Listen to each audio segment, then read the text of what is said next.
Hello and welcome to the Dragons Lair podcast, your home all things Dragons RFC and rugby in the region. I'm Jamie, hope you're all well. Joining me as always is my co-host, Gavin Thomas. How are we this week, Gav? We all good? I'm very well, Jamie, very well. My rugby club beat our local rivals in a league game. We're unbeaten on top of the league, and I avoided having to go on the pitch, which is even better. That's a great result then. Well done. You've done well there, didn't you, to go to that? Okay, so you can find us on platforms such as Apple Podcasts, Spotify, Pocket Casts, and the Sports Social Network. We're also available on YouTube as well if you prefer to watch us rather than listen to us. And if you like what we do, please rate us and leave us a good review, as it all helps us to grow the pod. And speaking of reviews, Gav, we've had a review come in on Apple Podcasts. This is from somebody called Pick Wrexham, and he says, "Fantastic to hear genuine fans discussing Dragons rugby. Thank you." Thank you as well for that review. He also suggests, now, do you remember this conversation we had about the Dragons running out to a song? Yeah. You remember that conversation? So yes. His suggestion, I think it's a good one. He suggested that the Dragons run out to Warning by Skindred. That's good, isn't it? Well, Newport lads as well. Yeah. I listen to Nobody by Skindred. That's my kind of pre-match warm-up. That's a good game as well. I think Skindred bring a lot of thing. I saw them locally. They played in Bexhill. They were fantastic. Yeah. And I saw Skindred live as well. I saw them in Cardiff supporting Volbeat. And they were good. They were so good. Because I'm old, I can remember Benji's old band, Dub War. I saw them supporting. I saw them supporting the Manics in the Astoria in Cardiff in '94, and it was such a small venue, and the crowd was heaving, and it was so hot, sweat was rising up, and it was coming off the mirrored ceiling and walls like rain. When you saw Skindred, did you take your t-shirt off and do the Newport helicopter? I did not, but there are some pictures of me, a middle-aged man, moshing, pushing over young people. It's yeah. When I saw him in Cardiff, literally everyone just got the t-shirts out and started doing it. I thought, I'm not doing it. I'm not getting my belly and boobs out. Yeah, no. So I will not be doing that. But it's great, isn't it, when everyone does that? I had a county shirt on, but he didn't notice it, sadly. Right. Before we continue, I want to give a big shout out to everybody who has listened to our David Buttress Q&A episode. We had a huge response to this one. Lots of people getting in touch to say how much they enjoyed the pod. Lots of people sharing it on social media. It's by far our most listened to episode. So thank you to everybody who listened and shared it and sent us really good feedback. It was a good podcast, wasn't it? It was really enlightening. It was great that David to give up his time, because we actually recorded it quite late at night. And we thought, well, if we can get like 20 minutes, half hour out of him, great. We ended up going on for like an hour and a half, didn't we? And we was all a bit tired come the end of it, but it was worth it. Really appreciate David giving up his time for us and to answer supporters' questions. So, thanks to everyone who's listened, subscribed and sent us great feedback. We really do appreciate it. And later on in the episode tonight now, so we'll talk about the Saffa game later. We'll do the Gwent rugby roundup and we'll give our thoughts on the Wales squad. That's quite an interesting squad, that, Gav, isn't it? We'll get stuck into that a bit later. I'll try not but first, try not to think about it for now. First, we are going to have a look ahead to Sunday evening, a big game against the Sharks in Newport, not Llanelli, as South African Rugby magazine said in their online article this week. I mean, honest to God, people get paid for this. It's all the same, no? The distance. No, it's not that. Newport is not Llanelli. Newport is not Llanelli. Let's make that abundantly clear now. It's not Llanelli. So a big fail for South Africa Rugby magazine there. Anyway, to help us preview this big game, we have got sports analyst and Sharks rugby fan, Angus Usher. Angus, welcome to the pod. How are we? Yeah, thank you for having me on. And I do know the difference between Newport and Llanelli, because I've been to the Rodney Parade, so I do actually know the ground. Oh, excellent, good man. So what game did you go there for? It was the Sharks Dragons game about 18 months ago. So it was a narrow win for the Sharks, I believe. Oh yeah. Will Rowland had an absolute stormer. He was unbelievable that game. For me, he was man of the match. I'm sure you're missing him dearly. Oh, absolutely. We talk about it all the time, the loss of Will Rowlands. That was the game that we should have beat the Sharks that night. That was Angus O'Brien, the intercept try, right near the end. Yeah, gutted. It was a very, very lucky win for the Sharks, and that started my love affair with Will Rowland. I've been a passionate supporter of his since that day, really. And to be fair, he was also amazing in that series versus South Africa in 2022. Yeah. Oh, he was. He's a class act, and we miss him dearly down here at Ronnie Parade. Okay, so Angus, why don't you start off by telling our listeners just a bit about yourself and how you became a sports analyst? Well, it's quite a recent change for me. I initially was working in the education industry. I was teaching and coaching sports, really, and I decided I wanted to do my master's in sports analysis in the UK because it's an opportunity that really didn't have in South Africa. You don't really have those specialized sports degrees in South Africa. The limit of sports degrees in South Africa at the moment, at least, is kind of human kinetic stuff. So I pursued a sports analysis master's. After completing that, well, during that, I worked at Ealing Trailfinders. Okay. For a year during their double win. So we won the cup and the league that season, and then from there I moved on to doing a very short stint of some ad hoc work with the Sharks, which is when I ended up at Rodney Parade, and then I have been at Chelsea ever since. Oh, so you are allowed to say the name of the club, because I know on Jim Jeffries you didn't want to say the name of the club that you work for. I do actually follow Chelsea, so that's good. Ah, right, yeah. Chelsea are my Premier League club. I mean, I am a Newport County season ticket holder, but yeah, I don't understand how Chelsea could spend £1 billion though and still be struggling the way they are. I mean, that is a conundrum, isn't it? How can you spend all that money and still be bang average? But it's okay, that's good. A very disappointing season. Yeah, absolutely. Now, you were saying to me in the chat that we had before that you know Bradley Roberts quite well, Absolutely, don't you? yeah. So do you want to explain? You went to school with Bradley Roberts. That's great. What was he like in school then, Angus? He was a very similar style rugby player. He wasn't, I wouldn't say he was a player that people were expecting to become an international.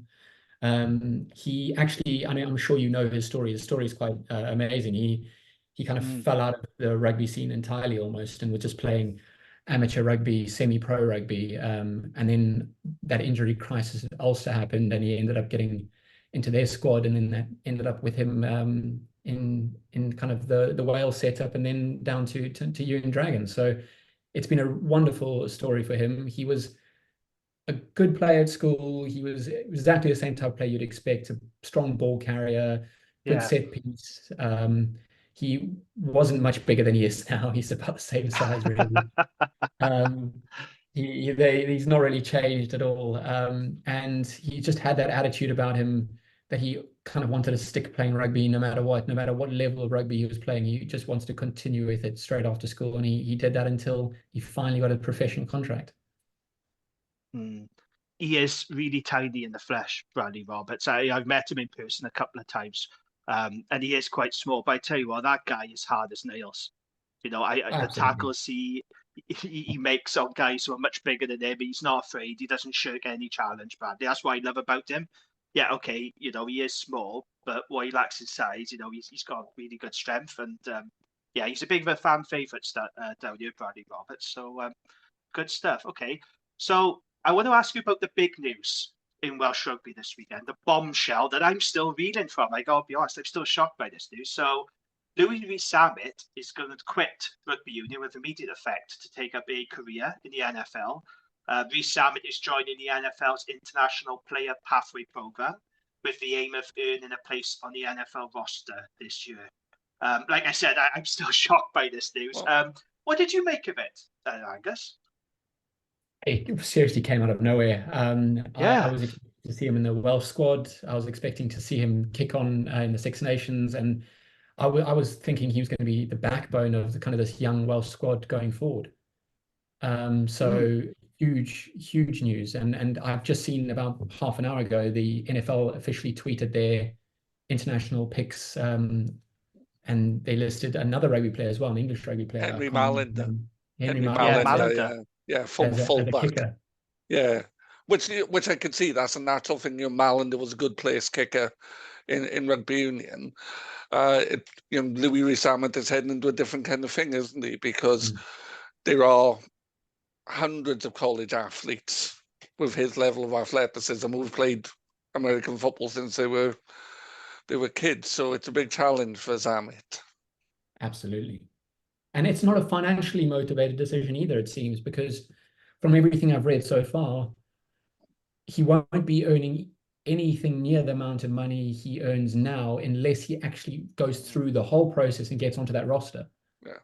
But then if he gets onto a roster, it will be, even if he's just practice squad, he'll be earning more than he could have done in 5-6 years in rugby in a year. Yeah, absolutely. Do you follow NFL, Angus, at all? Do you follow it, the sport, or not particularly? It's not my sport. I'm a traditional kind of British sport person. I watch cricket, rugby, and football really. Oh, right. I was just wondering, do you think he can make that transition over from rugby to NFL? It's going to be very difficult. I mean, the obvious example was Christian Wade, wasn't it? Yeah. But this is a slightly different situation because Christian Wade wasn't in the England picture, was he? And he made his feelings quite clear that he wanted to pursue a career in the NFL. So it wasn't a shock or surprise, whereas this was a bolt out of the blue. Like you said, we expected him to be named in that Six Nations squad. All of a sudden, he's quit rugby altogether. And then there's a big risk for him, isn't it? And I hope it works out for him. But I'm just wondering, I don't even know sort of what position he could play. Well, he's on the roster. Wide receiver. He's on the roster as running back or wide receiver. Yeah. But people who know far more about American football than I do say he's the wrong body shape for a running back. Yeah, he's not big enough. He's too leggy. Yeah, kind of Jamie Roberts would have made a running back, I've been told. Yeah, by people who know what they're talking about. But I'm like Angus, really, kind of my interests are predominantly English sports. It's a shame, though, isn't it? Because, Welsh rugby needs its star players, doesn't it? And I think it's a shame for Welsh rugby and the sport in general, because rugby doesn't have that many superstars compared to other sports. And to lose Louis Rees-Zammit, it is a shame, really. Like, on the one hand, good luck to him, but on the other hand, you can't, I think it'll only be for a couple of. I think it'll be for a couple of years, and then he'll come back to the game. Because I don't think he'll make it, because he is not a freaking American sport. He might be physically a kind of a standout individual in rugby union, but there are college track and field athletes, American football athletes, basketball athletes, all of whom look like Louis Rees-Zammit. All of whom have grown up playing those sports. Yeah. What do you think then, Angus? Do you think Louis Rees-Zammit will be back in rugby in a couple of years? I suspect so as well. I don't know enough about American football to know how well he'll transfer. I've read the same thing that Gavin mentioned there about the kind of difference in his body shape and what you'd expect from a running back, etc. But it's a situation where I think odds are that he ends up back in rugby and he doesn't kind of make the jump. Yeah, I've seen a couple of people say that he'll be back for the next World Cup for Wales, so we'll keep an eye on that one. Good luck to him. Like I said, on the one hand, I'm gutted because I do think Welsh rugby and the sport itself has lost a superstar, but on the other hand, it's a brave move, it's a bold move for him, and good luck to him. I'll be keeping an eye on him. Okay, I want to ask you about the other news this week, if I can, Angus. Nothing to do with the Sharks, but Elton Yantes. He's been given a 4-year ban from the sport for doping, and you would assume that'd be the end of his career now, given the fact that he's 33. I remember the Lions in the old Super Rugby when they reached those back-to-back finals, wasn't it? And he was on top of his game, wasn't he? I think from about 2017 to 2019, Elton Yantes was really, really good. What do you make of the news? Because I think it's all a bit sad that it's come to this, To be honest, I think he always had quite a love-hate relationship with South African rugby supporters. So I don't think there'll be too much. There'll be too many tears shed over this kind of news by South African rugby and fans in general. But what is sad for me is that he's once again kind of bringing the South African name into disrepute in the way that he's taken this decision in France where it's a very similar story to Apiwe Dianti, who was trying to recover from injury, and he was trying to recover from injury, and again with the World Cup in mind, building up to a World Cup, he wanted to get into that squad, and he made a terrible decision. So it's almost like a mirror of the Apiwe Dianti. He was injured building up to the 2019 World Cup. He was trying to get fit and ready for the World Cup and trying to speed things up, and he seemed to make exactly the same decision. So it's really sad to see. That will be the end of his career, although he is still posting cryptic things on Instagram about how he's making a return or something. I don't know if he means he's returning to the gym, because I have no idea what on earth he could be talking about.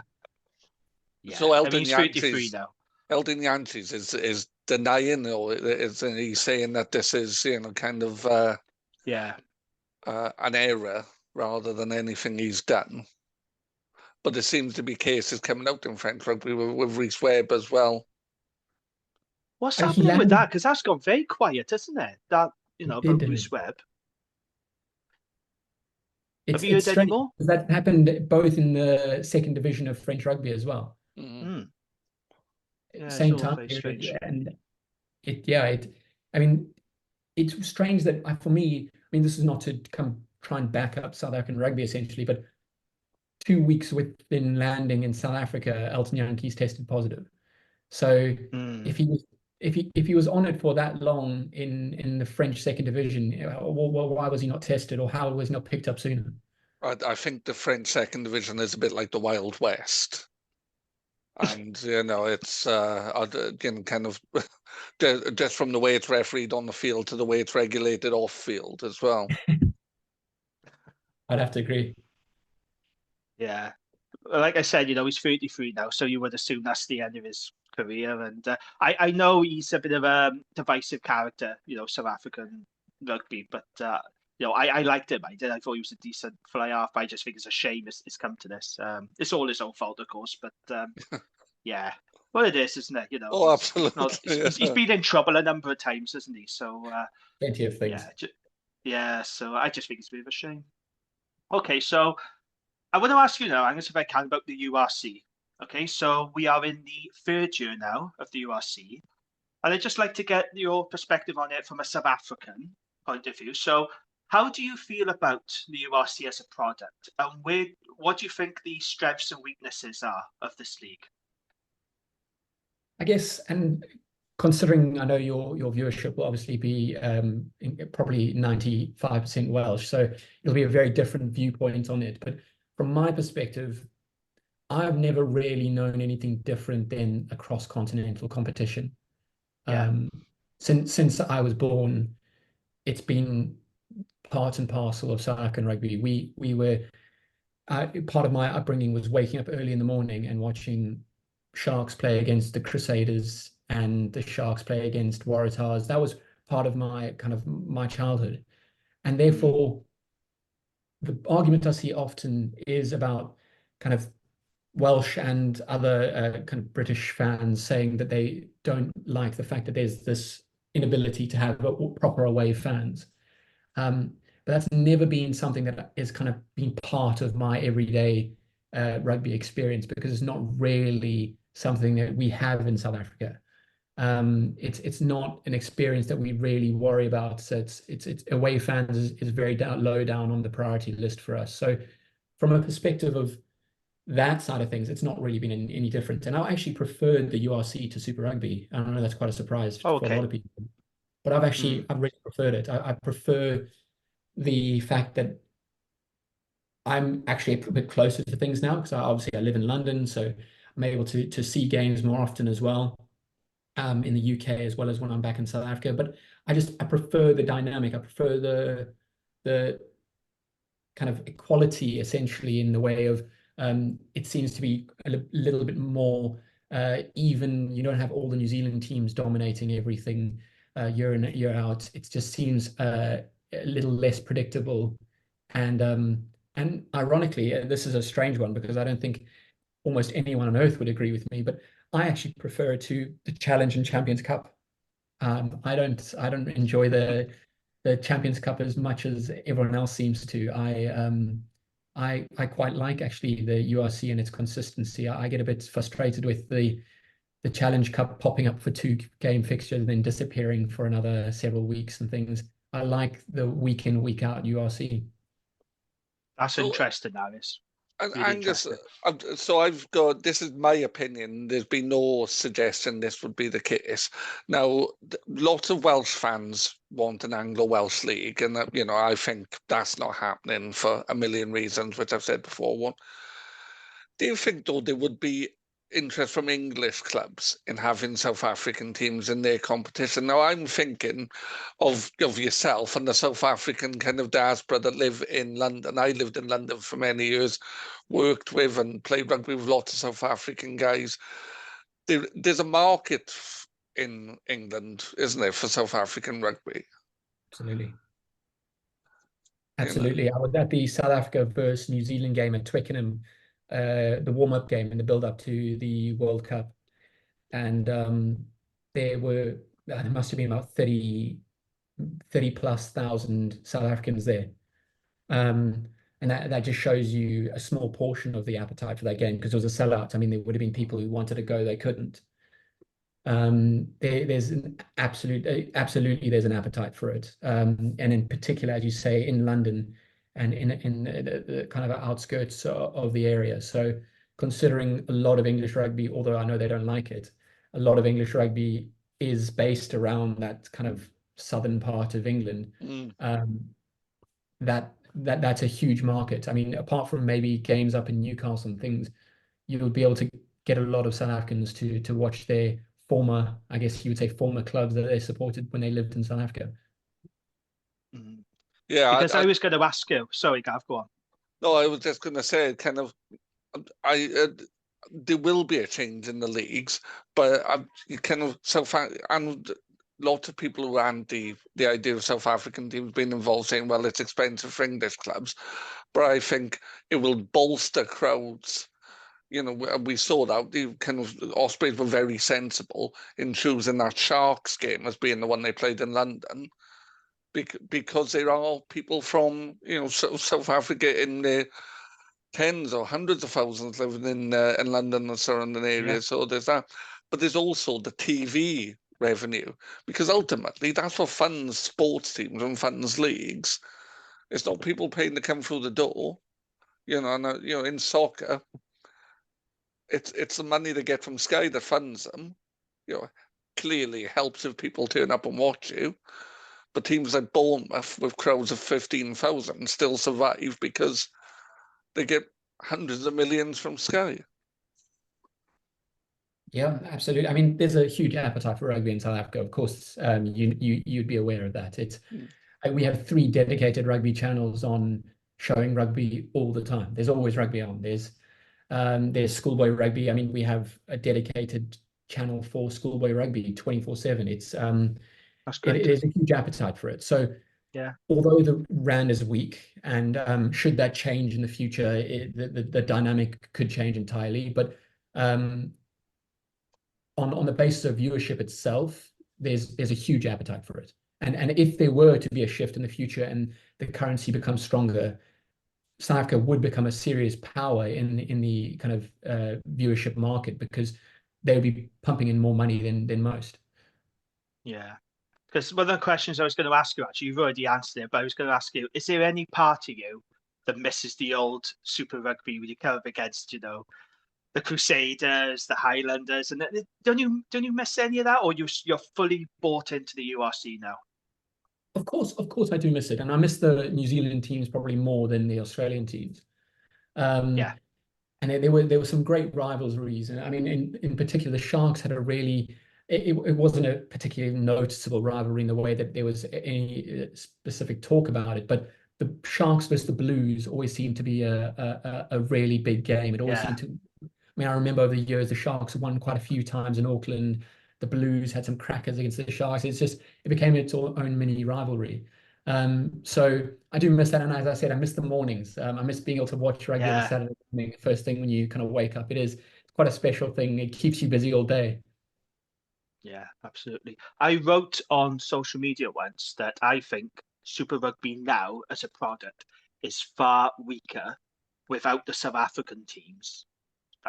Before you left, I generally think it is. And I had a load of shit from it from New Zealand, Kiwis, and that. But I stand by that. I do think the current Super Rugby format now, for me, it's great. You got Monaco Pacific and in it, and all that. That's great. You got the Fiji and Samoan teams there, but I do think it misses South Africa. I have to be honest. I don't think the product is as good, but it does seem like South Africans have really bought into the URC now as well, because we're seeing, especially at the Stormers, there's the crowds are going up, isn't it? So you think now there is an appetite in South Africa? Is everyone buying into it back home in South Africa, do you think? I mean, the crowd change in South Africa has been influenced very much over the years by political and other reasons. I mean, there's been a lot of people leaving the country. There's been a lot of immigration and everything. So the dynamic in the country has changed. I mean, I remember 2005, 2006, that era, Currie Cup games. I remember seeing like sellout crowds in Currie Cup games, and sellout in South African stadium terms, so 60 odd thousand. It's something you would never see nowadays. The rugby landscape has changed. Obviously, TV and everything has made that played a big role. There's a huge community of South Africans living abroad now, so that's obviously played a role too. But I believe that if you were to revert back to Super Rugby tomorrow, the crowds would be smaller than they are right now. Really? I think people have really bought into the culture. Maybe your Crusaders type of game would probably draw in the most, because Crusaders obviously just have that pull power, especially in the Western Cape, where there's a lot of kind of communities that actually supported the Crusaders from South Africa. But for the most part, I think those games that we're seeing now in the URC have become their own kind of draws. People really want to see the sort of like Ulster Stormers game or Leinster coming in. People really are looking forward to those matches and are going out to see them. What kind of crowds do the Currie Cup get in South Africa now? Because I can remember, I'm considerably older than you guys, and I could remember reading in my rugby magazines as a child, kind of where there'd be 70,000 people standing room only at Currie Cup games, and they always seemed very romantic to me. And this was at the time when South Africa weren't really involved in World Rugby, so it felt even more exotic, because it wasn't something we ever saw really footage of. So seeing these pictures, it seemed really kind of, just otherworldly almost, and it looked quite glamorous compared to watching games in Ebervale as a child. But what's the Currie Cup doing now, Angus? Are there still people going to watch those teams? Oh, the crowds are very small. I'd say a lot of your big schoolboy matches in South Africa are bringing in bigger crowds than Currie Cup games. It's a mixture of things. It's the fact that it's been run alongside the URC recently, because now there's no break in our season essentially. So without the break in the season, especially last season, they ran it at the same time as the URC, which was a terrible decision, because it's impossible to bring crowds in when they know that the second, third choice team is being played. And obviously a huge pull factor is kind of the Sharks having their Springboks back or whatever it might be. So it is really poor at the moment. I think their decision for this year is to be playing it in the off season, but then that's obviously going to have kind of issues when it comes to how they're going to rest players, because a big problem in South African rugby, and if you've seen anything I say on Twitter about it, is I'm very kind of outspoken about the fact that a lot of these South African Springbok players in particular are not getting an off season. They don't have an off season because the second the URC finishes, they go straight into their Springbok season, and they do that until November, and then they get pulled straight back into their club season. And the only time they really get off is a handful of weeks thrown in small bits at a time at them over the course of the year, and it's not really a way to let your body rest. I don't think there's an off season in rugby anymore, and the way they're conditioned and the way the game is played, which is why we're seeing far more serious injuries far more regularly, because the calendar is insane. And then to throw in more competitions, to throw in the World League, and I don't see how players can maintain that. And you can almost see why Louis Rees-Zammit would look to a sport where he'll play 18 games in a season. Yeah. As opposed to a sport where he'll play 60 games in a season. Yeah, that's it, isn't it? Well, let's stay on the Currie Cup then for a minute, because I want to get your thoughts on this, Angus. What do you think about the Currie Cup's standard? Because a lot of Welsh teams now are looking at Currie Cup players to recruit. Now, we've seen Cardiff, they've seen Tinas de Beer. Now, we didn't know a thing about him over in Wales. Like, who the hell is this guy when they signed him? Do you know why? He's turned out to be a pretty good player for Cardiff. And I know that Scarlets have signed Edwin Swart, and they're also looking to sign Van der Merwe from the Cheetahs. We've seen the Ospreys link up with the Cheetahs, and they came over here for a couple of games. Do you think they're able to make that jump up from Currie Cup to URC? There's some quality players there, in particular, and as you kind of mentioned, those players that you've mentioned have come from two unions in particular, is the Cheetahs and the Pumas. And I guess the reason those two teams are probably standing out is because their Currie Cup teams really were their full-strength sides, while the rest of the teams were playing B or C teams. But there's some seriously quality players that were on show in the last Currie Cup. I mean, as you mentioned there, Tinas de Beer was playing for the Pumas alongside Devon Williams, who now is playing fullback for the Bulls on loan. And he had a fantastic game last weekend. He was unbelievable in that game against Bristol. So Devon Williams was at fullback for them. They had a good forwards pack. They've got some quality backline players in general, actually. And in two Currie Cups, they won the one 2 years ago, and they got to the final this year. So it shows that the quality is there in those kind of smaller sides. They're not really getting the opportunities anymore in South African rugby because, as I've mentioned, the Currie Cup's really become the kind of side hustle for South African rugby. They're not really focusing on it at all. And actually, to be fair, your question about crowds, those two teams were probably drawing the best crowds. So it was the Cheetahs and the Pumas. And I guess that would obviously make total sense because those people in those areas are getting to see their first choice players. Yeah, I don't know if you know this, but Dragons signed Dion Slabbert from the Pumas to lock. It was all done, signed and sealed, but unfortunately he had to cancel the contract. His mother was very ill, so he had to stay in South Africa. So we could have had a Currie Cup player join us at Ronnie Parade, but I think that's the kind of player that we lack. We need a bit of South African steel in our pack, and it's a bit of a shame what happened there. But I do think Welsh teams are going to be looking more at Currie Cup players because I don't know if you realise the budget situation in Wales. So we're operating on player budgets of 5.2 at the moment, which is pretty small. Next season, that's going to be cut to 4.5.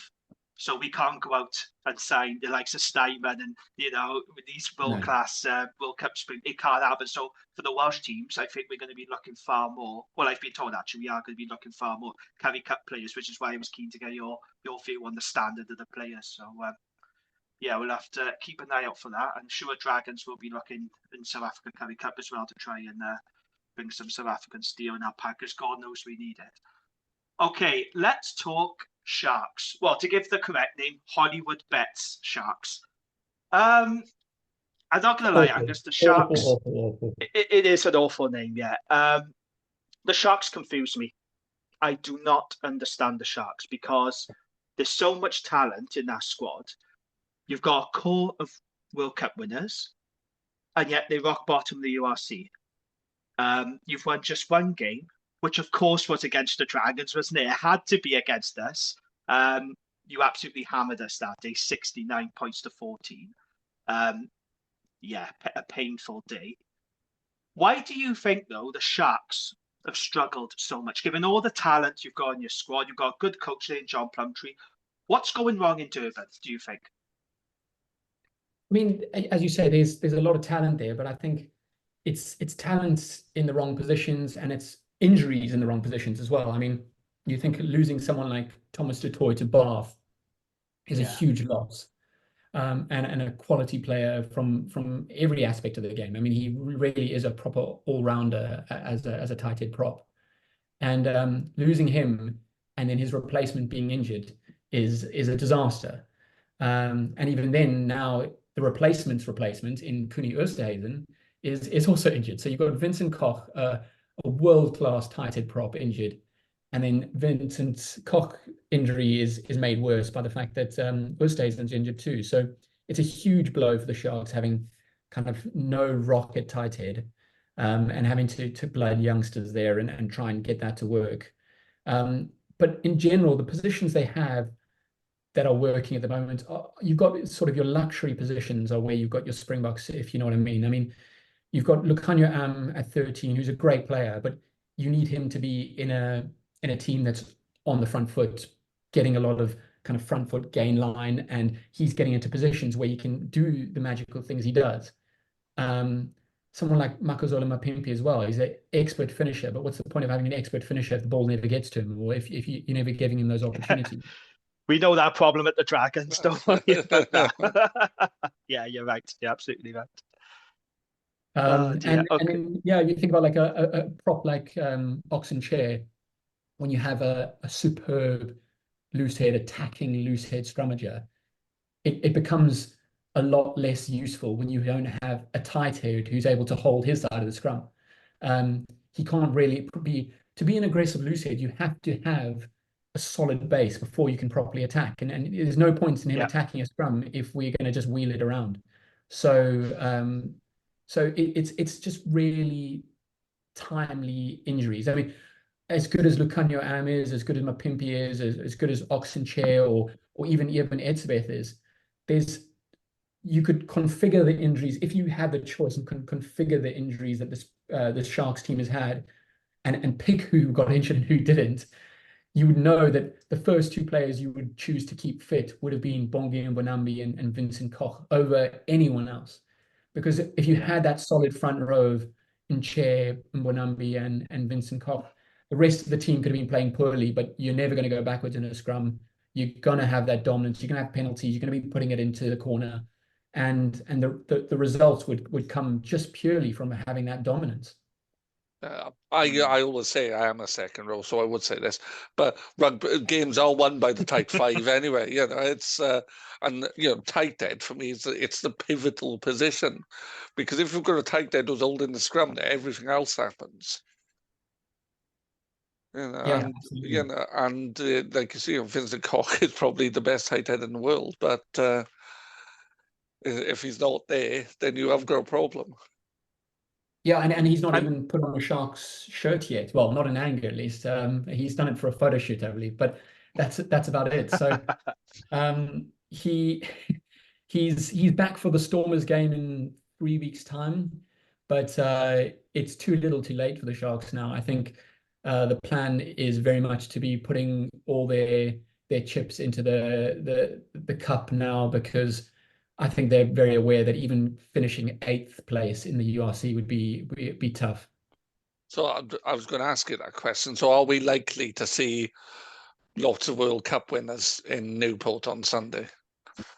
No, because I guess most of the World Cup winners are either injured or I believe I was told today that one of the Boks who's not been injured recently, so this is probably likely Eben Etzebeth or Grant Williams. One of them is going to miss out this weekend because of a family issue. So they're staying back in South Africa. So I believe there might be no Eben Etzebeth or Grant Williams, which would mean Jaden Hendrickse will definitely start at 9, obviously a quality 9 anyway.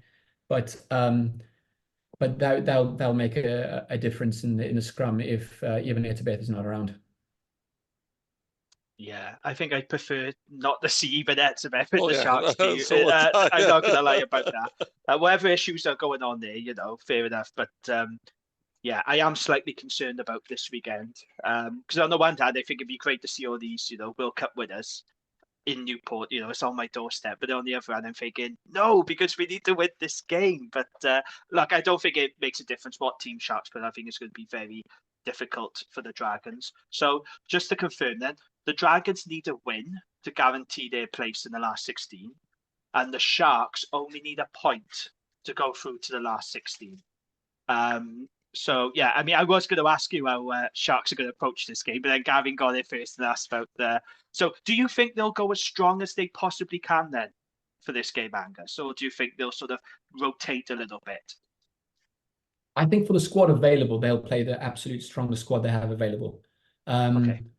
That isn't exactly the strongest team right now, but they won't be holding any punches, is what I'm saying. There's no chance we'll see someone being rested for the sake of rest alone. It'll only be because of injuries or knocks, or even if someone's traveled but then suddenly takes a knock in training.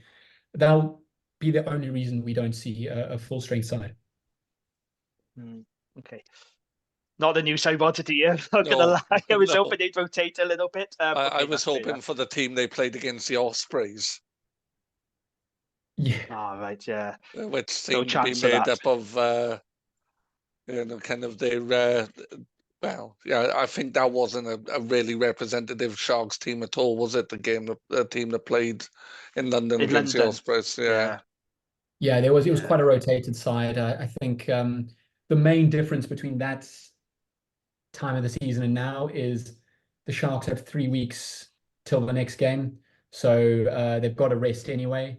Plus, this is the only game really, or the only competition really, where the Sharks still have a chance of going far in the competition. So I think it's all hands on deck now. 3 weeks time, they'll probably send a full strength team to play against the Stormers, and then they may start rotating and playing a few mixed or second teams in the URC as they go through the rest of the URC. Because as I said, I don't think they're going to be making the top 8, especially if they lose to the Stormers in 3 weeks' time. Do you think they can go all the way then, Angus, in this competition? Do you think the Sharks can sort of put the URC form to one side and give this competition a really good crack? I really actually do. I'm not, and that's not me trying to be a diehard Sharks fan at all. I think logically it would make sense to see that happen, because the injuries are coming back at the right time. Plus, the injuries are coming at a time where they won't be forced into playing 80 minutes in the URC, because likely the URC games will be training runs. So we could see Mbonambi and Vincent Koch, etc., playing 40 minutes, getting their fitness back, getting back into form. And we could all see this coming together perfectly by the time the round of 16 comes along, where the Sharks at this rate have a home round of 16 really. So so from then on, it's just, if the Sharks come away with a win this weekend, they would have a home round of 16 and quarterfinal. And 2 home games in a row like that in the cup could be a considerable advantage. Obviously, they can't host from the semi-finals onwards, and that's where things could get a bit hazy. But I can very much see the Sharks getting to the semi-finals. Yeah, okay. So what's your prediction then for this weekend? What were you going for? Well, it's obviously going to say Sharks. Okay, Sharks by how many? That's the question I need to ask. Is that... I think it'll be really tight. Honestly, I think it's very similar to the game I watched last at the Rodney Parade. I really think it'll be a close match. I think if you asked me 2 weeks ago, I would probably guess that this would have been a Dragons win. And the Dragons games recently have been tight as well. I mean, you've narrowly lost your last 2 games. But I think it's one of those where I believe it'll be a penalty score to decide it. Yeah, I agree. I think it's going to be tight. This is not going to be a repeat of what we saw in Durban, where we got absolutely hammered. It won't be that, because Dragons are playing at home. They got a much stronger squad who are heavily depleted by injuries. Then this would be a different contest. And there's a weather warning out for wind as well. There's going to be strong wind, so the weather is going to play. I'm quite literally looking for the weather right now as well, because that'll make a big difference as well. It will. But that loss to Zebre was tough as well, because I thought you guys were really in it, and you got that win against Scarlets at the end as well. So there's a few very tight games that you've had recently, and I think we'll be in for another one, especially with the injuries that the Sharks have in that forwards pack. I think that will really give the Dragons an edge at scrum time, and I think it'll be quite an even contest in the gain line as well. You haven't seen our scrimmage this season a lot, Angus. I would suggest if you think we're ever going to have the edge of scrum time. I would be very surprised if we did. It's been a bone of contention. Oh, no, gosh. but I mean, I think more what I'm referring to is if you had your Bongi and Banambi, Vincent Koch, even if they're starting, I don't think the Sharks would walk away with less than 4 or 5 scrum pens. So, or even more than that, I would imagine. That's being kind. Yeah. But okay, you know, that is probably the best front row in the world when it's, well, not probably, it is the best front row in the world when it's Lair, isn't it? You know, there's no question in that. I think tight 5 wise, you struggle to find a stronger tight 5. Then, I mean, it's a tight 4 and one other. I mean, it's Eben Etzebeth, Vincent Koch, Bongi Wanambi, Oxenchair, and throw whoever, put a fly half at the other lock position. It's not really going to make a difference. They've won two World Cups, haven't they? You know, it's those men. You know, it's you're not going to come up against some better tight 5s than that. But they're bottom in the URC. To see one. And that's what puzzles me. I can't believe a squad that good is bottom of the URC. Well, it's just but like as Angus has said, I don't think that squad has played a great deal, has it? Well, no, they haven't. That combination's not played at all yet. That they've never played. Okay, yet. Bongi Wanambi's not played a single game this season. Vincent Koch's not played a single game this season. So we're yet to see that front row at all. Okay. Gav, what's your prediction for this weekend then? Sharks by 10. I said Dragons by 4, I did. Out of blind optimism, I said Dragons by 4 on the VAT podcast. The Welsh squad has strangled all optimism out of me now, and I am now a mask of positivity. And, keep your powder dry. We'll come on to the Wales squad later. Let's just focus on this weekend. So you're saying Sharks by 10, yeah? Yeah, you know, I don't think they'll be rampaging, but they have got players who can change a game.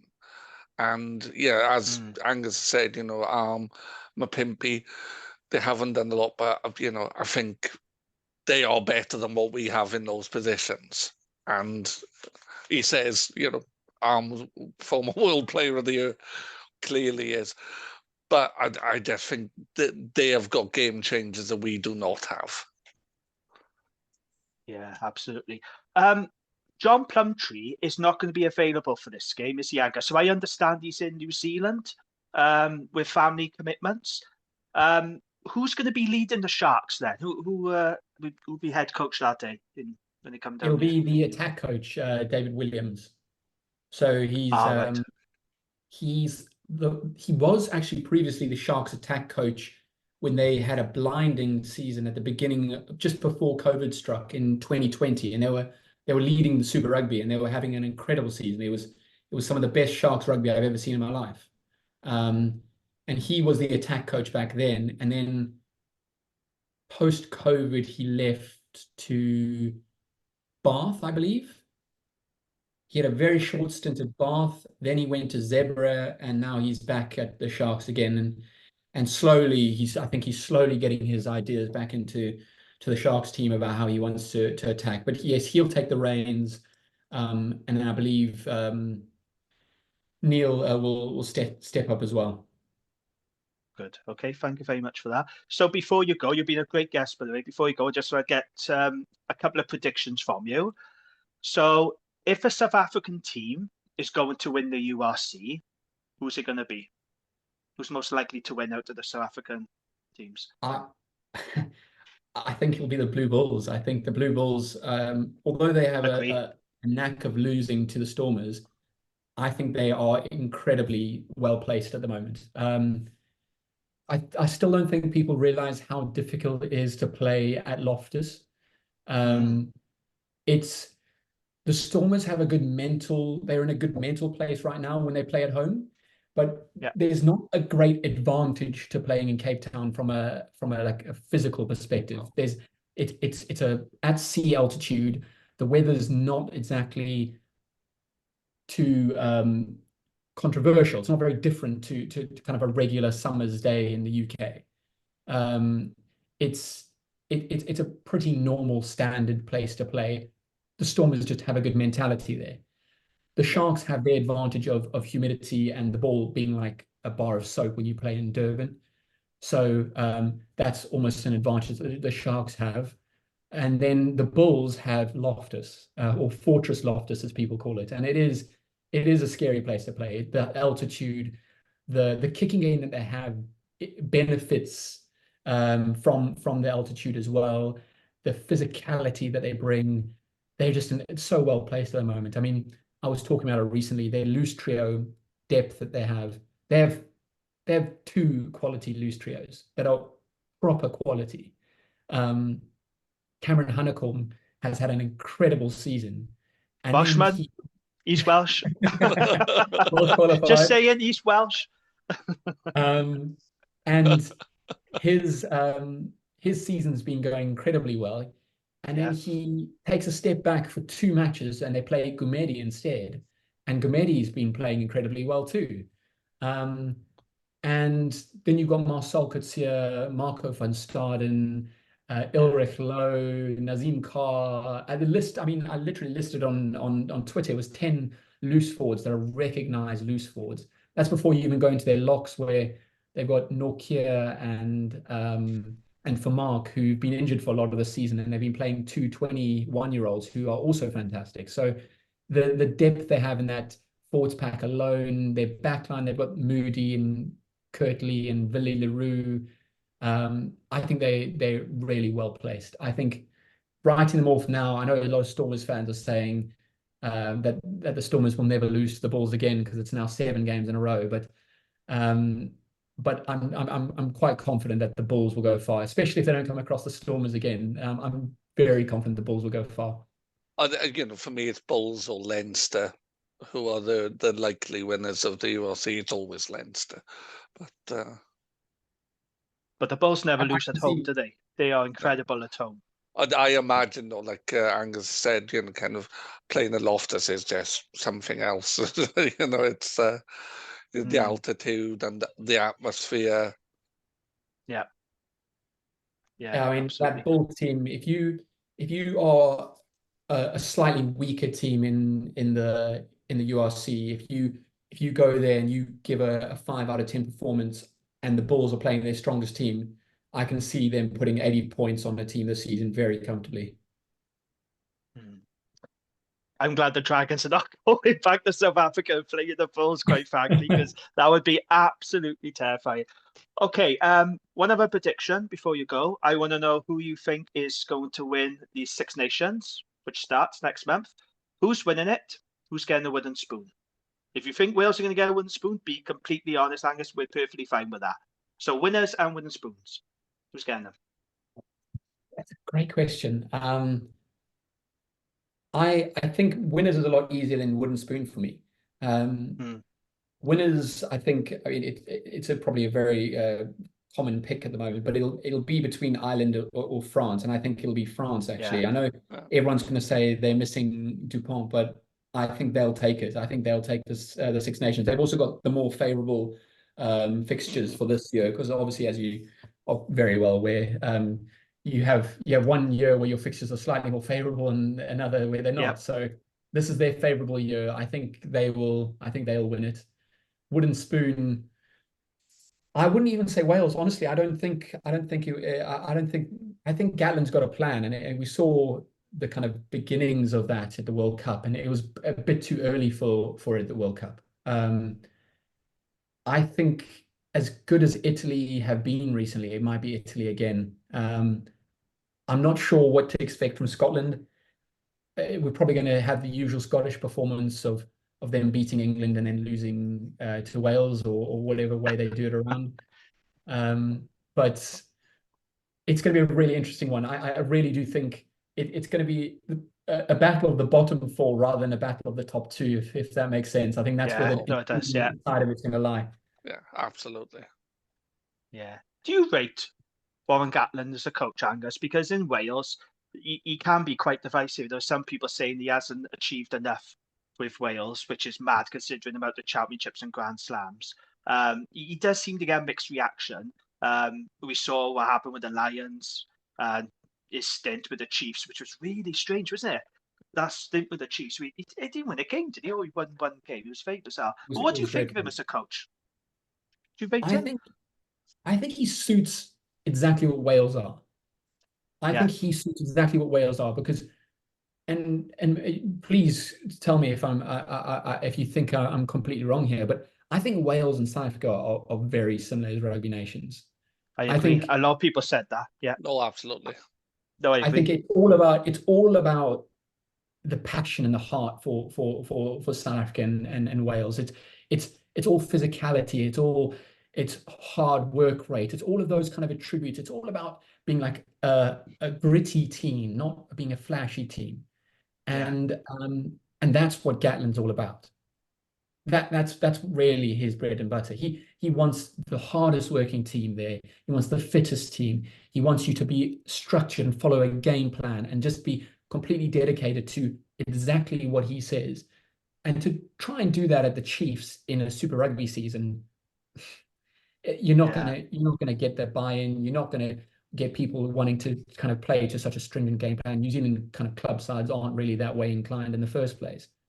And then British and Irish Lions, I feel like people say he was successful for British and Irish Lions. I don't believe his British and Irish Lions tenures as a success because although they got that result in New Zealand, I believe he's not that type of manager, well, coach in the way I always say manager when it's British and Irish Lions, because it almost feels like a completely different environment where you've got a bigger role in the decision making rather than the actual coaching itself. But I believe in the British and Irish Lions setup, it's not something where he has enough time to get the buy-in and the kind of the structures in place that he would want to do. If the British and Irish Lions was a 2-year gig, it would be a different story where he could really kind of build the culture that he does at Wales. But what he's done for Wales is nothing but incredible. He clearly has such a distinct picture in his mind of what he expects from his team and everything. And obviously that doesn't suit everyone, but it suits Wales.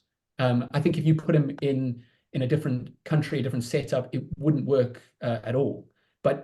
But where he is, I think he's perfectly suited to getting results with Wales. Yeah, brilliant. I agree.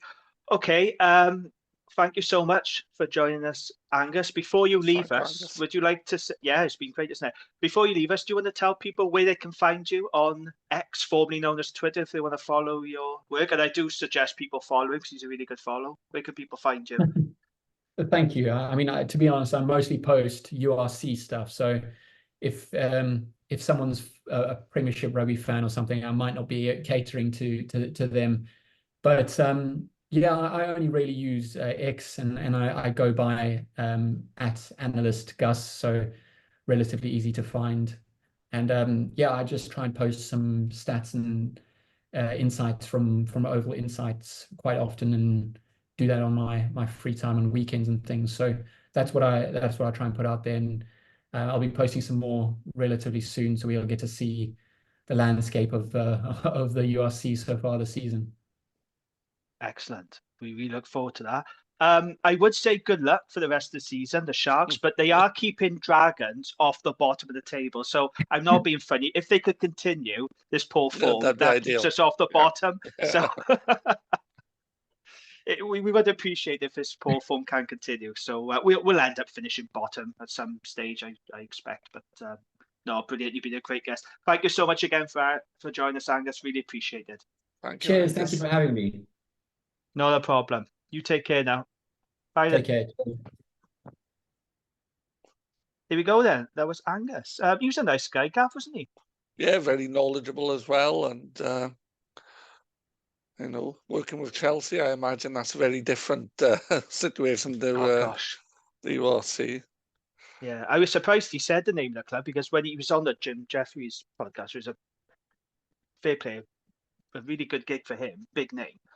And they asked him about the club he was working for, and he wouldn't say. But then I was surprised he told us on this pod. It's great. We've probably got slightly less listeners than Jim Jeffries, to be honest. Well, slightly, yes, yeah, just slightly. At the moment, you know, it's at the moment, yeah. Yeah, well, I'm confident in saying we're certainly the biggest Dragons podcast out there. We're the only Dragons podcast, Gav, in fairness. We are the world's only dedicated Dragons RC podcast. So therefore, the biggest. Absolutely. So thanks again to Angus for joining us. He's worth a follow on X if you want to see his work. He's pretty good and very knowledgeable. So we get all the good guests on this podcast, Gav. We've been very fortunate. We get some bloody good guests. Right, shall we start off the second part of the pod with some contract news? Rio, that's right. Dragons have announced this week that Rio Dyer has signed a new deal to stay at Rodney Parade. The 24-year-old from Rogerstone has agreed what is being described by the Dragons as a multi-year deal. Chris Curran said the Argus is 2 years. Well, it's multi-year. Yeah, that's right. It's a 2-year deal. Because some people were saying, well, how many years is that? You know, from people Queen was it 2, 3, or 4? But it is a 2-year deal according to Chris Curran. Dyer was reported to have been on the radar of clubs in England and France, although the Dragons were always confident of keeping the speedster. And I guess because he's under that cap threshold of 25, I guess it was always likely he was going to stay. Not guaranteed, but it was always likely. And I'm absolutely delighted he's staying. So it's good news, Scav, isn't it? It is. And, you know, I think it was interesting that when David Buttress was on, he was talking about, you know, he didn't allude to the fact there was some that wouldn't be staying, but, you know, he was saying that David Flanagan has, you know, kind of a model for what he wants. And, you know, I think Rio and Aaron Wainwright are very much in that. As for the other internationals, I'm less sure. Just to pick up on what you said, David Flanagan, a couple of people said to me, why is he calling David Flanagan? It did take some getting used to, mine. When he said it a couple of times, I thought, David Flanagan? It threw me a bit. He's Di Flan, isn't he? We all know him as Di Flanagan or Di Flan. When he started saying David, I'm like, who the fuck is David? And now I realise it's David Flanagan. It doesn't sound right, though, does it? No. He's Di Flanagan, isn't he? We know him as Di Flanagan. Yeah, I'm Valley's I was doing well not to call David Buttress Di Buttress. Like, you know, it's yeah. I know a guy called Dave Davis who's called Double Di.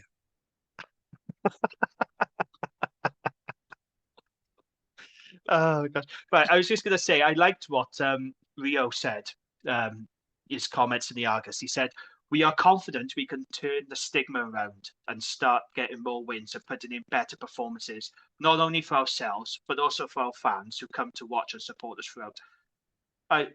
Those are wise words, aren't they? You know, from a young man. I liked what he said about turning, you know, the stigma around, because there is a stigma around the Dragons. It's, you know, we can't shy away from it. And fair play for him to come out with that. I thought that was well said.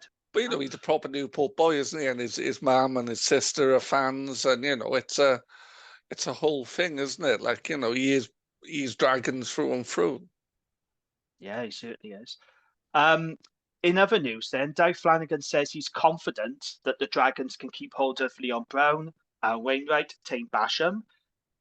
All of them are out of contract this summer. So Di Flanagan said today they are Gwent boys, and I'm sure they want to stay.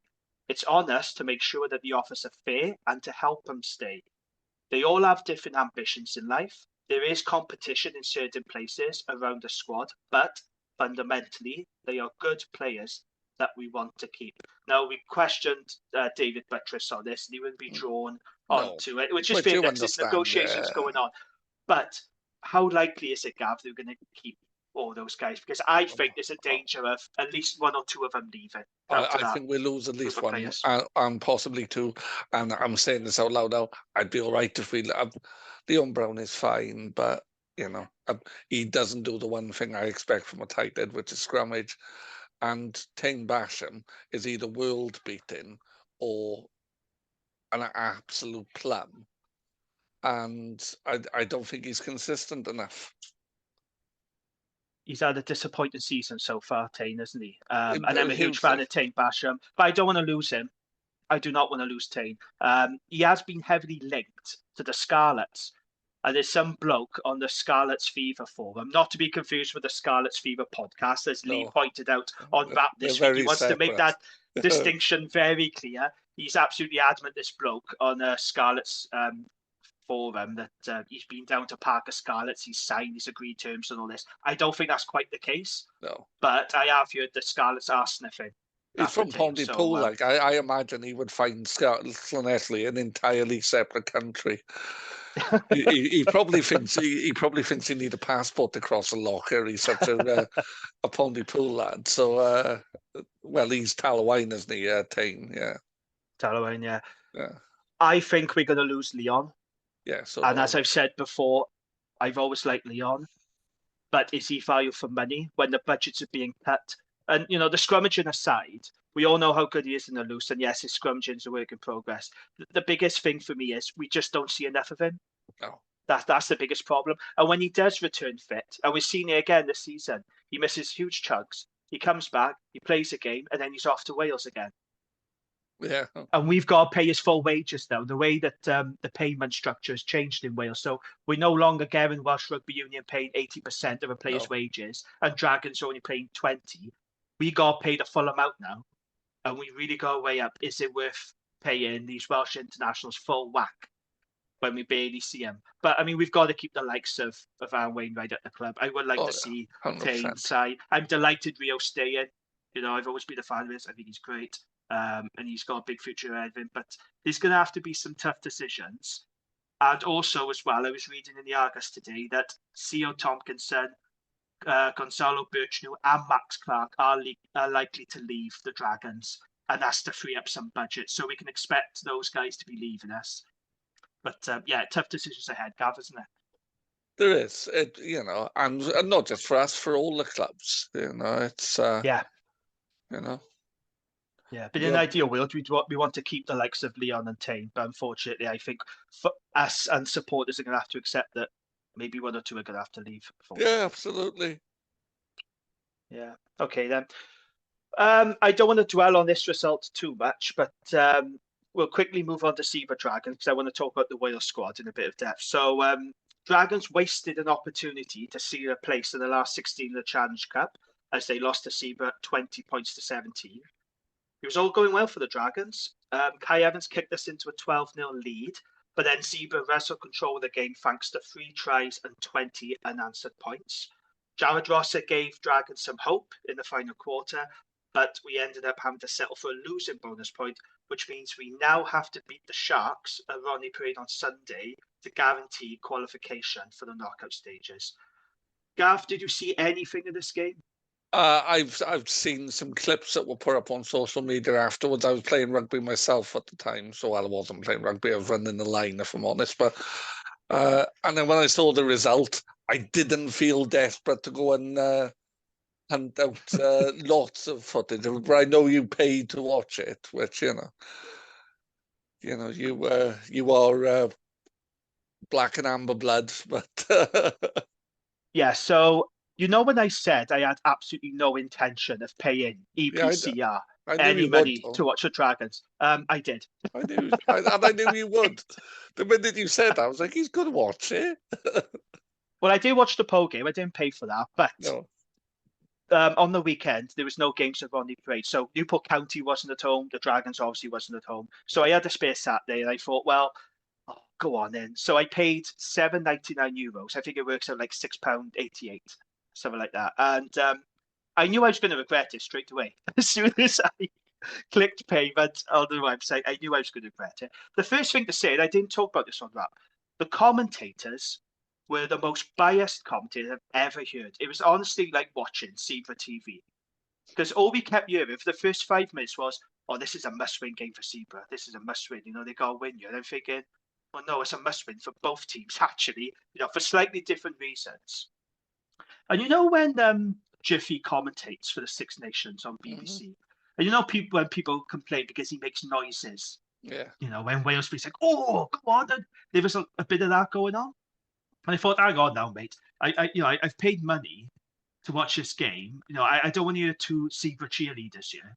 Oh, You know, it was an Italian commentator, well, what sounded like an Italian commentator, and then there was an English commentator. Now, I don't know if they had any connection to Zebra or whether they worked for the club or whatever, but my goodness, they really wanted Zebra to win this game. It was horrible biased was it Mickey Morgan levels of bias? You know, the rugby league commentator, yes, the dirty get stuff. The best club in the world.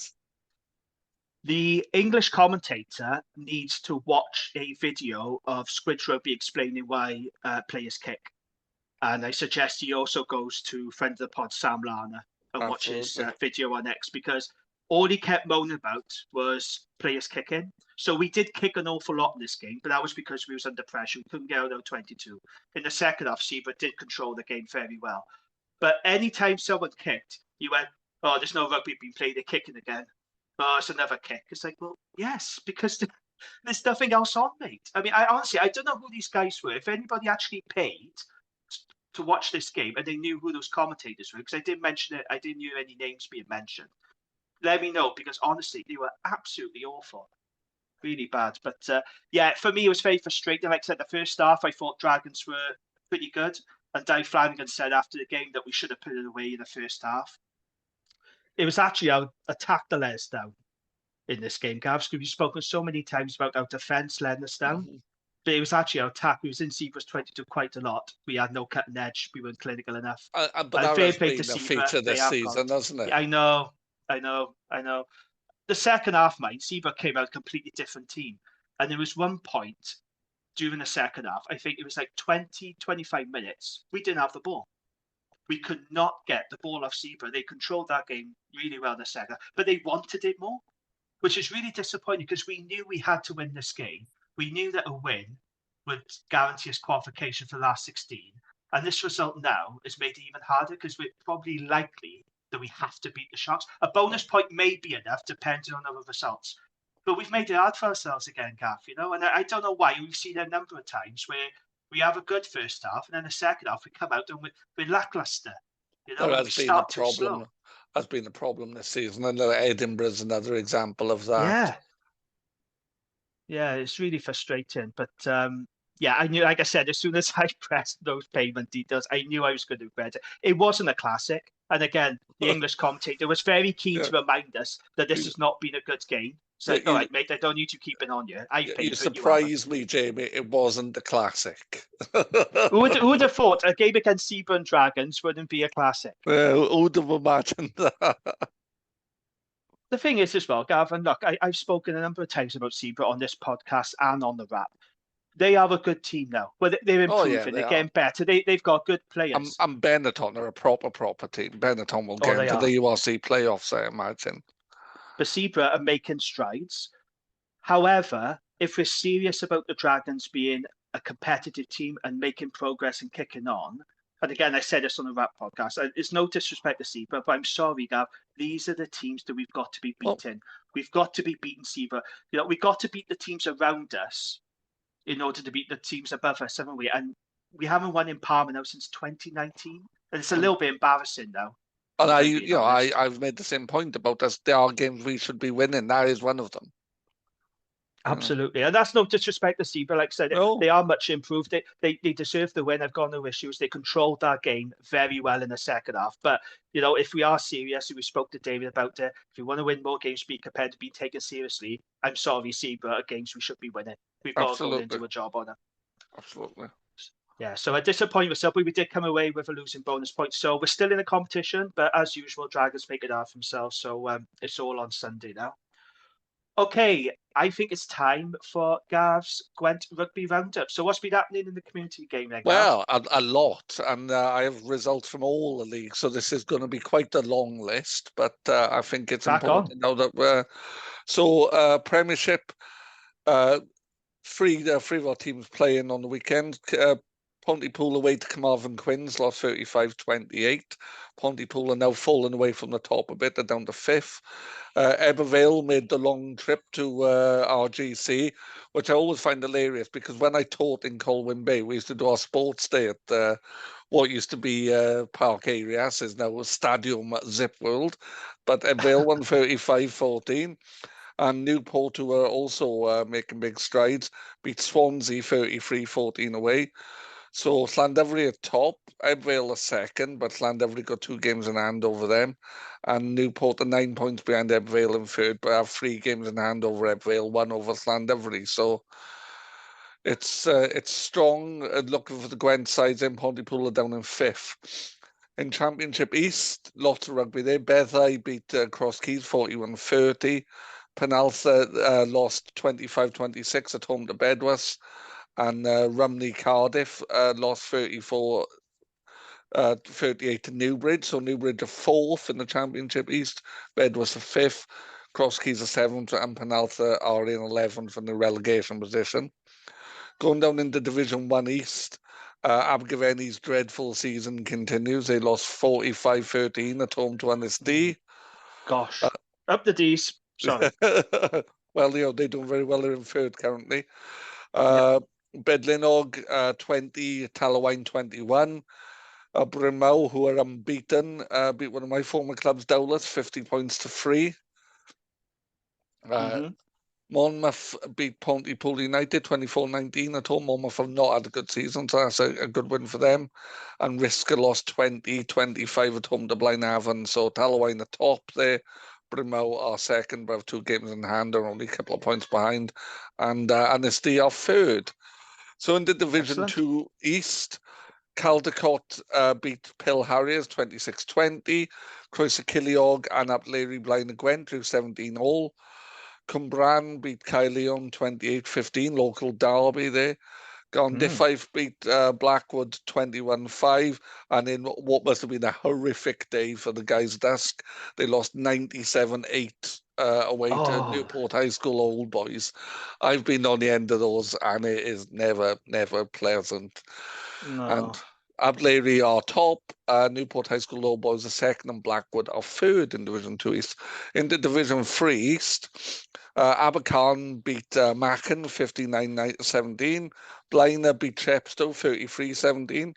Nantiglow beat Fleur-de-Lis 32-14, local derby there. And Rumney beat RTB Ebbvale 51-36. I can see RTBs from my mum's house, but sadly they did not win in that game. Abercarn are top in Division 3, Blaena are second. Into Division 4, Bedwellty beat Blackwood Stars 34-5. Betos lost 12-27 at home to New Panteg. Crickhowell beat Gwynafyd 25-20. Crickhowell, I didn't realise were Dragons region, but apparently they are. Yeah, I knew that. Yeah, I don't know. I never worked out what county they were in. I always thought they were in. They'd be Monmouthshire anyway. Welsh geography, not for now. Crumlin beat Newport Saracens 26-24. New Tredegar beat St Julian's High School All Boys 23-17. And Whitehead beat Havre but I forgot to write down their score there, apparently. New Panteg are top there, and Saracens are second. And then into Division 5, Hollybush beat Westmont 31-7. Pontefraith beat Abersychan 24-8. Pontefraith are top and unbeaten. And then heading into Division 6 East, Derry beat Trinant 57-3. And Mago beat Old Hilarians 41-7. Derry are top there in Division 6 East. So I've now decided I'm probably coming to the end of my rugby playing career. Some people would argue I never started. I've heard that before, Gav. Well, no, I am. And I'm building up what I want to do, some like kind of rugby bucket list thing. So one of the things I want to do, I have never actually played an adult game of rugby for a Welsh team. I have played adult rugby in Wales, but for English teams. Yeah. And I've played youth rugby in Wales. So I've decided one of the things I want to do is play an adult game of rugby. So if any Division 6 East teams want a very non-mobile second row to play one game for them, please just hit me up via the podcast. And I will happily bring my boots to wherever part of Gwent that is. We'll put a call out on the X channels, our social media channels, and get that dream realised for you, Gav. Yeah, so bizarrely never played adult rugby for a Welsh side. Played youth rugby, and I played. I took my club side now, the Ports, up to Bolford, and we lost 27-6, I think, to a good Bolford side at that point. If my mate who was playing centre had just been a bit more careful with his offload, I'd have gone over to score under the post. But brilliant. But we won't talk about that now. But yeah, that's my plan now, to play a game of adult rugby for a Welsh side. Excellent. Is that it now then, Gav, for the that is roundup? Yeah, that was every game of rugby that was played in Gwent this weekend, I believe. Excellent. Thank you very much for that. Before we go, let's talk about Wales's Six Nations squad. 6 Dragons have been named in the Wales squad. So we got Elliot D, Leon Brown, Anne Wainwright, Tane Basham, Rio Dyer, and Kai Evans. The squad contains 5 uncapped players. So you got the Bath tight head Archie Griffin, who I haven't seen a lot of. I think he's third choice, but he's been tracked by Wales for some time apparently, so he's a young talent. And then you've got the Cardiff quartet of Evan Lloyd, Alex Mann, Mackenzie Martin, and Cam Winnett. Darry Lake and Jack Morgan are injured, so Wales have a new captain, 21-year-old Dav Jenkins, who I'm a massive fan of. I think he's a generational talent, and I don't want to do that lazy cliche saying like he's the next Alan Wyn Jones, but I generally think he's gonna be in that mold. Different player to Alan Wyn Jones, more like Will Rowland's, just big and horrible. In terms of like leadership and influence, I'm thinking, he's definitely going to be. He's a friend of mine who's an Exeter fan. I said he's captain Exeter and looks like, looks the real deal down there. Oh, he does. Yeah, I've watched Exeter a few times, and he's leading that team incredibly well. Very mature, beyond his years. He's just doing a really good job down there. So the average age of this squad is 25. So this is a young squad. It's raw. It's inexperienced in some areas, but the time to rebuild was now. And Gav, I know you've had some time now to digest the squad. What do you think of it? What stands out for you in this squad?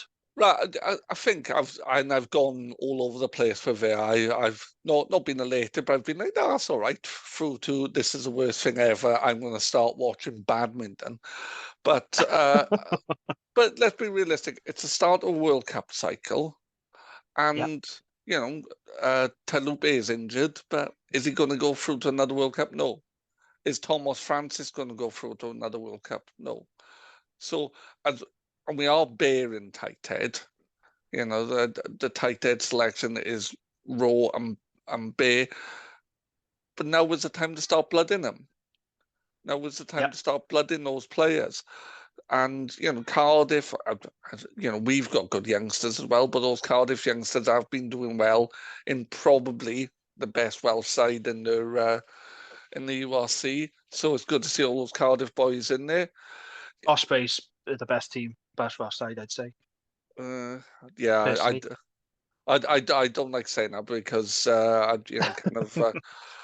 have this disagreement with Josh off Blood and Mud quite a lot. That Cardiff are the best side, so I'm not going to shift from that. But you're probably right. But I don't want to say it out loud. Back three does worry me, but I have now started the Kai Evans hype train. Woo.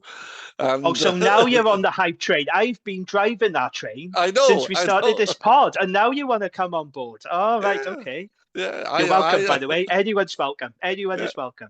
Well, Paul Williams today joined us on the hype train. We are moving forward. The one thing I will say on Kai Evans, though, so in the first half against Zebra, he absolutely nailed his kicks. There was one from near the halfway line. In the second half, it wasn't quite a Sam Costello moment, but he did miss a very easy penalty in front of the post. and he missed a conversion from Jared Ross's try, which was tricky given the angle. But he did miss, so his points was proved costly. That's the only thing I will say, but I do love him. The Welsh back three now does worry me a bit, because we've gone a couple of weeks ago having Emmanuel Feyer-Waboso and Louis Rees-Zammit, and Emmanuel, despite sounding more Cardiff than most of the people from Cardiff, has now decided he's English, whatever. And Louis Rees-Zammit is off to be an American footballer. So now we've got back three options: Josh Adams, Rio Dyer, Tom Rogers. I'm sorry, Tom Rogers. Nobody will ever convince me Tom Rogers is an international player. I'm just not sold on him. I'm barely convinced he's a player. He is taking over from Johnny McNichol as the Scarlets player. I'm like, why is he in the squad? Why is he there? Because I have no Tom Rogers and then Kai Evans and Mason Grady. So they're our back five options. On Johan Lloyd, who's another player I'm not convinced by. Tom Rogers is a good player for the Scarlets. I think you are seeing him. He's good. But when I've seen him for Wales, the problem I have, when I see him for Wales, he always looks like a rabbit in headlights.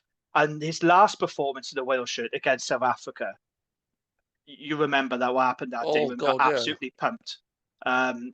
He just looked all over the place defensively. So no one's going to convince me Tom Rogers is an international player.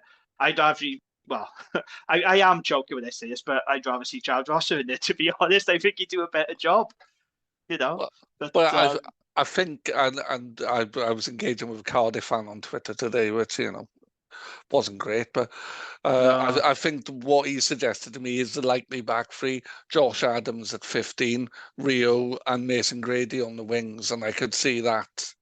That's a good shout. Yeah. Being the likely starting 15.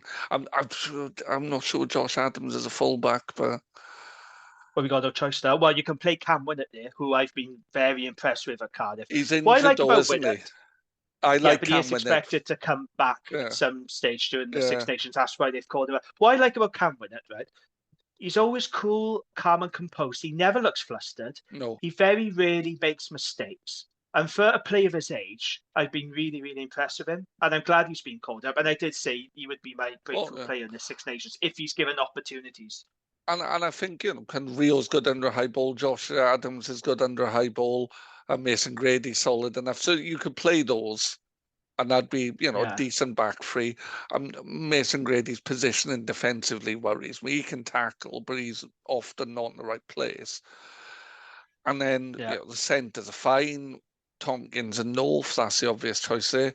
10, again, we are not just scraping the barrel. The barrel is right through to the ground, isn't it? So who are our 10 options? Kai Evans, Johan Lloyd, or Costello? Sam Costello, yeah. Yeah, Costello's probably the best there. God, he says deeply in taking breath. 9, we're all right. There's options there. Back row. Why does Hardy keep getting called up to the Wales squad? Well, I quite like Hardy as a 9. And he's very much a Gatland player, isn't he?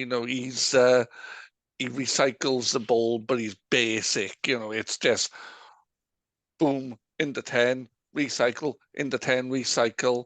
He can kick as well. He's a decent box kicker. So I think that's why he gets in, because he does the basics consistently.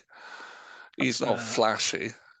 But I feel sorry for Rodri Williams, because I think he could offer this Wales team quite a lot, and he should have had more caps than what he has. Yeah. Like, Kieran Hardy, no matter how, he can have a very average season, yet he still always gets called up to a Wales squad. I don't dislike Hardy, but I just find sometimes he hasn't earned his call-ups, But, you're not looking beyond Davis or Thomas, really, anyway, are you? No, and I then, suppose not. second row, that's quite competitive. Will Rowlands there, Beard, Dav Jenkins. So one of Beard and Rowlands doesn't start. That's a bit strange. And then the young lad at Cardiff, Teddy Williams, as well. Big talent. Yeah. Very big talent. Big bloke as well. He's massive. Yeah. How old is he? It's 20 and, he is a big old lump. But the one place where I am panicking is tight end. 23. Teddy was 23. Oh, right. Yeah, sorry, go on. tight head is the one place, you know, kind of, Yeah. you'd say Azarati's probably the starter. Yeah. Yeah. So when I saw this squad, I thought, okay, this is raw and inexperienced, Yeah. but I do believe this is the right time now to rebuild. Yeah. And I think all of us, and I don't just mean like, you know, the rugby supporters who follow the regions that are, you know, connected more to rugby, everyone, including casual fans, hardcore rugby fans, we all need to accept that we're going to probably take a bit of pain in the coming years. We have to be patient. We're not going to be challenging for No. Six Nations titles anytime soon. This is No. about development. There are certain areas of this squad that do concern me. You've touched on already. Tight head for me, the front row in particular, I am concerned about. I'm not sure if we're going to get a platform against the likes of France, No. Ireland, and England with you know a front row like that. And you look at the tight head situation. Thomas Francis, who's always reliable scrum time, and yeah, I get the argument. He doesn't do a lot in the loose. They want a more mobile pack, etc. But ideally, you still need to do the job of scrummaging. I would disagree with the fact he doesn't do a lot in the loose. He's at every maul, every rack, and he just slows it down. That's what he does. He's a disruptor, and you know, I think he's Sam Larner's done a lot of work on Tom Francis's work, and you know why it's lazy to say all he does is scrummage. Yeah, that's the perception, though, isn't it? Yeah, I do agree with you. But the perception is he's not mobile enough, and you know he doesn't do a lot in the loose. But he offers reassurance of scrum time. Yeah, you know, Reece Carey is mobile and can't scrummage, like so. Well, exactly. It is a concern for me. You know, like I said, Evan Lloyd he's a kid. He's untested. He's third choice at Bath. Leon, look, we know Leon is a work in progress in terms of his scrummaging, but you know he is very mobile and explosive in the loose.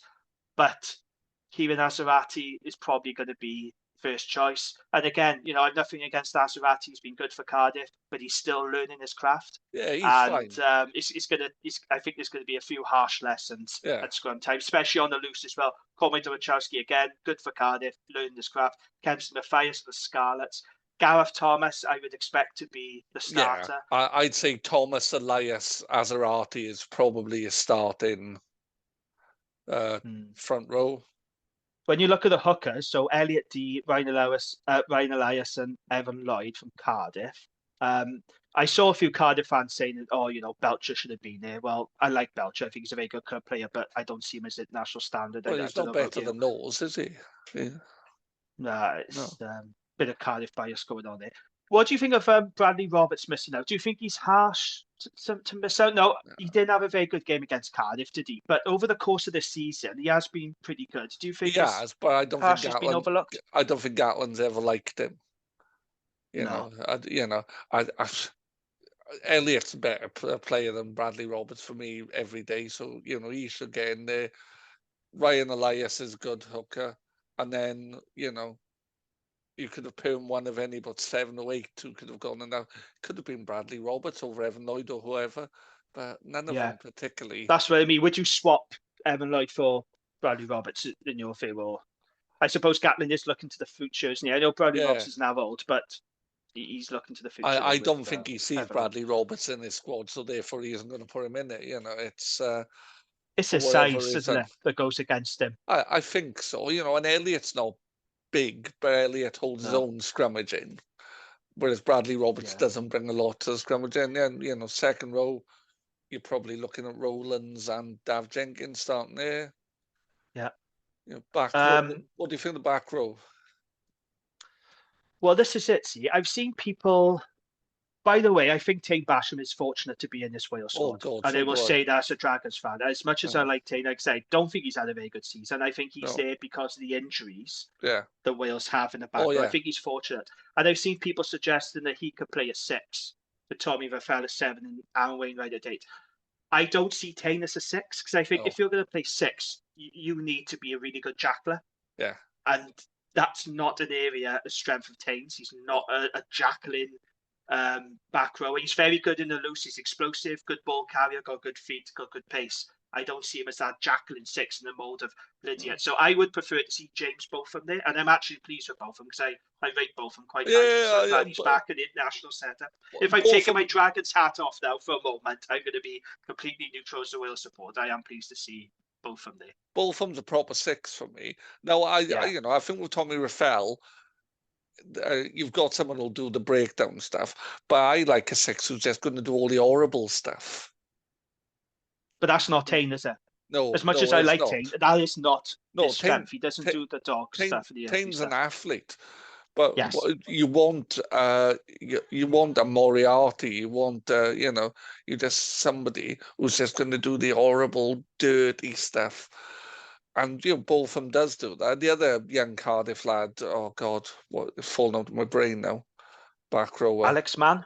Man, yeah, he plays six as well, doesn't he? And he's been great. He's been really. His stats are through the roof in the URC. He's another one who'll do all the dog work. So it might be interesting to see him at six as well.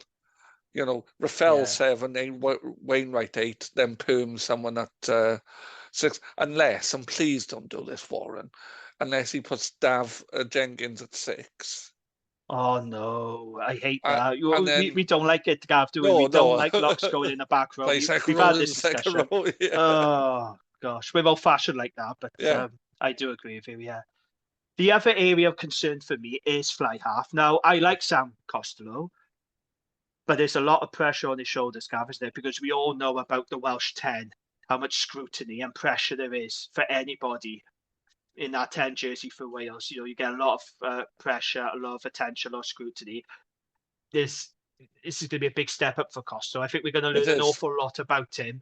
And then you look at the other options, Johan Lloyd, who I think's gone really well for the Scarlets. He's a fullback. So. But, I was just about to say, took the words out of my mouth. He's better at fullback than at 10, in my opinion, and in yours as well. You see him more as a fullback. And then you've got Kai Evans, who is down as a 10, but again, in my eyes, and yours, and a lot of people, he's a fullback. So we've got one out-and-out 10, and the other two are fullbacks playing at 10. Yeah, I imagine at some point we'll see Callum Sheedy back in the squad. I mean, he's not exactly tearing up trees with Bristol, mind, is he? No. But, Welsh 10s. There's a lad at Ospreys. God, I've forgotten everyone's name, but he's not ready yet. Oh, Dan Edwards. Dan Edwards. Yeah, he's decent. And now, I did think, again, you take the words out of my mouth all bloody night this year. Gavin did it again. I thought that Will Reid may have got a call-up because Gatland has actually name-checked him. Yeah, yes. He said in a press conference about Will Reid, so I did think maybe he would be in the squad, but he's not. Just as well, really, because if we lost Kai Evans and Will Reid, and, Angus O'Brien isn't fit yet, we're going to be in real trouble. They were going to end up playing bloody Jordan Williams at 10. Or Niall Owen.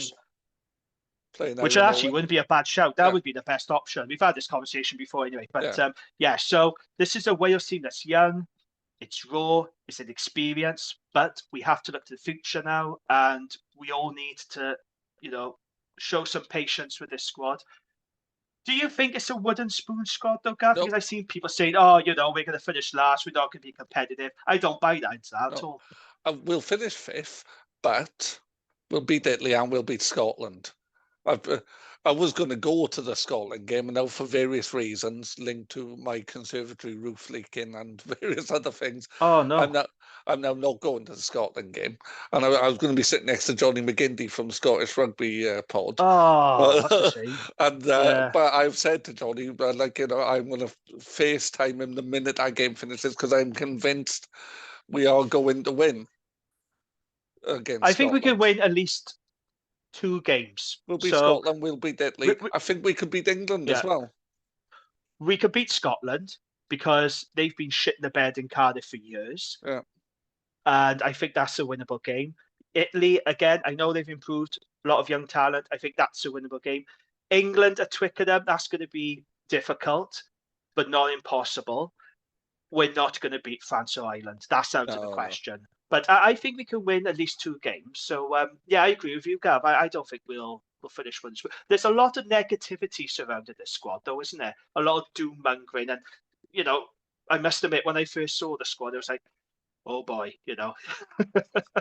Oh, that was my this is going to be a very difficult campaign. But now I've had time to digest it, I think this is the way to go.